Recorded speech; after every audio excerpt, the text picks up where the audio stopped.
Don't get it twisted. I love LeBron, but no.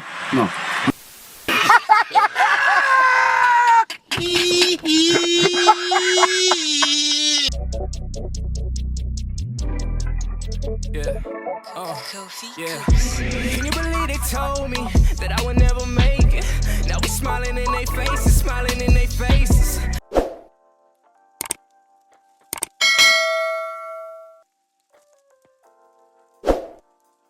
I know the LeBron fans gonna be mad at this one, man. But bro, he went to 8 straight finals. But bro, he the all-time leader in points.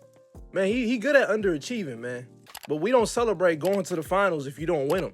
You went to 8 straight finals, but you only won, what, 2, 3? So you what, 3 and 5? That ain't cool. That ain't something that we celebrate. That's something that's not really looked at it to be a goated. Like, no one, you have a losing record in the big game? Come on, man. But this is a clip right here of Magic Johnson, and then he had this to say. So if you're new to the channel, we're gonna roll the clip, but I wanna let y'all know to hit that subscribe and hit the bell because, you know, I got some content coming and I want y'all to stay tuned for it. Been gone for a while, I'm about to move, I had a son, so a lot of things been going on. Thank y'all for, you know, continue to support me and hold me down as you continue to see me make content. So without further ado, let's roll this clip and let's get into it. That's not the goat. I love my boy. I love him. Yeah. But when Michael Jordan took off with that tongue out, hold up, listen, because a lot of you wasn't born then. 1991 against my Lakers, right hand. We thought we had him. He looked as we went down. He switched it to the left hand. Tongue went left. Spun it against the glass and good. There's nobody alive that's been able to do just that. That boy is too bad, I'm telling you right now. But LeBron is a bad boy too. He's a bad boy, but he's not Michael. Don't get it twisted. I love LeBron, but no. Now listen to this man, Magic Johnson, speak about Jordan. Now I also want you to listen to this clip from Charles Barkley. So when Charles Barkley in the 1993 NBA Finals, man, he had this amazing, little story he shared. But just to show y'all how good Michael Jordan really is and how this debate is not even close, this man Jordan in the 93 NBA Finals, this man averaged 41 points. He averaged 40-plus points in the NBA Finals. You know, in this era where they say is the most skilled players ever and the best talent ever, do you understand that no one's came close to averaging 40 points in the NBA Finals in the past 10 years since it's the greatest skillful era? That's how good this man was. He had Charles Barkley ready to, like, surrender, like, yo, listen, he's the greatest. I ain't nothing I can do with it. Run the clip. Listen to this, man. We lost game 1 because we were so nervous. But in game 2, I played as well as I could play. Barkley from the outside. Barkley.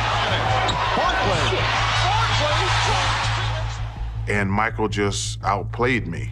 That was probably the first time in my life that I felt like there was a better basketball player in the world than me, to be honest with you. Dan, you can't be a great player if you think other players are better than you. Did you think you were better than Bird? Yes. Did you think you were better than Jordan? Yes. Was there anybody you didn't think you were better than? Dan, let me tell you this. I did not think Michael Jordan was better than me until he beat me in the finals. When I was in Philly, we actually had success against them, and then they got good, and then they beat us in the playoffs one year, but I thought it was just because he had some better players around him. When I got traded to Phoenix, Chuck Daly had told me, he says, you're the second best player in the world. I says, I'm the best player in the world. He says, no, that guy right over there is the best player in the world. I said, well, I'm going to prove it to your ass this year when we play them in the finals. And I remember going home after game 2. My daughter was upset, crying. We lost the first 2 games. I says, hey, just relax. We're going to be fine. I said, but I got to tell you something. I think that guy might be better at basketball than I am. Then we win game 3, lose game 4, win game 5, come back home for game 6, and then they beat us. I remember telling her, I says, I ain't never said this to you before, that guy's better at basketball than me. That's the only player I ever played against I thought was better than me. Now you hear Charles Barkley speak like this, and then you think about LeBron's era, right? Since this man is the GOAT. Let's look back at who we played the most in the finals besides Steph Curry and them boys. Let's look at Tim Duncan.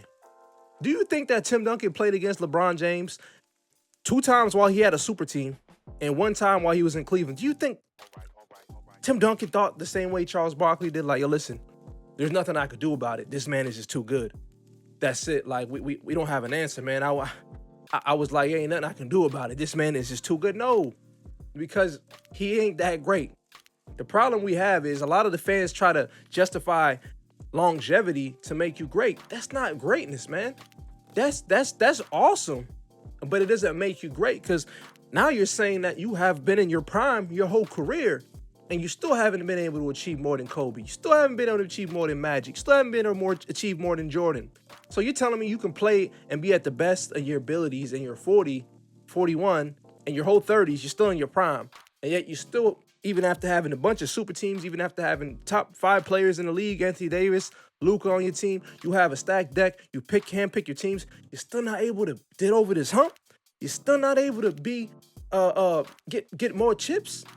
I mean, come on, man. What more do you want? I mean, we gave you everything you wanted, man. You had all the teams, you had all the help. You pick your coaches, you pick who you want, you pick the jersey, you pick your number, you change your number, you go anywhere you want, right? And then the whole franchise conforms to what you believe in, conforms to what you feel, what you want to do, and you still can't get the job done. They give you everything. They damn near threw the kitchen sink at you. They give you any chef you want, any masseuse you want. They got you the car, the best trainers, modern technology, and this man still can't pass Jordan. Y'all sitting there with a straight face looking at me and telling me he the GOAT? Man, get the hell out of town, man. You got something wrong with you, man. You got a problem. If you can sit there and look me in the eye and say this man is greater than Jordan, you're not even greater than Kobe. I don't even know if you're greater than Bird or Magic. Never mind Jordan. Get the hell out of here. The only people that think LeBron James is in a GOAT conversation are people on TV. Ain't no basketball player sitting there telling you it's debatable between Jordan and LeBron. It's not debatable. And if they are, it's like a guy like Isaiah Thomas, it's because he hates Michael Jordan. It's not because he actually thinks that. He just don't like Jordan. That's because he wasn't on the Olympic team because of Michael Jordan. It got nothing to do with how good he was or how he dominated. Of course, Isaiah got the upper hand because he's older and he got a chance to beat Michael Jordan and the Bulls. You know what I'm saying? Before, Michael Jordan ended up winning his first title. But, I mean, Jordan did have to beat Isaiah Thomas and the Pistons in 91 to go play the Lakers. And they ain't shake his hand. They don't like each other to this day. They don't say nothing to each other to this day. So I ain't going to take his word for it. So don't show me that clip and don't get on the comments talking about that, because I'm telling you, the people who ever tell you that has a conversation, they just don't like the man. That's it. It's a personal hate. It ain't about facts. It's about their feelings. And there's a difference between facts and feelings. So when we talk about this debate, when we sit here and we get on these channels on YouTube and we see these things, you got to realize what this dude Jordan did. In 11 full seasons, this man accomplished more than what LeBron did in 22 seasons, 23 seasons. And he did it with less help. He did it with one All-Star, not 2 All-Stars, not going to play with every top 5 player in the conference. No, this man has done it with one guy who this team drafted, and he was able to not even touch a Game 7. He didn't have to sniff a Game 7. Game 6 is over. You won 2 games, I won 4. That's it. We ain't going to, sometimes in 5. We ain't going to Game 7. Hell no. I'm Jordan. I'm here. You listen, when Jordan's team got there, they handle their business. When LeBron's teams get there, they don't handle their business. So I don't care how great this man is, man. If you were able to get there, you're good enough to get there, you're good enough to win. And if that's the case, you should be able to win it all if you're really the GOAT. Even if this dude was 7-3 in the finals, I would respect it. But you 4-6, hell no, I ain't respecting it. Especially because you took losses after you handpicked teams.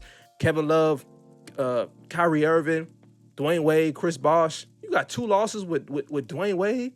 Dwayne Wade is a top 2-3 shooting guard in the league at the time. And Chris Bosh was a top 10 power forward. Man, come on, bro. You gonna sit there and tell me you GOAT? You ain't no GOAT, man. You ain't no GOAT. But that's all I gotta say. What you guys think of this? My name is Tyler. This is Tyler Rose TV. I'm gonna see you guys on the next one. Peace.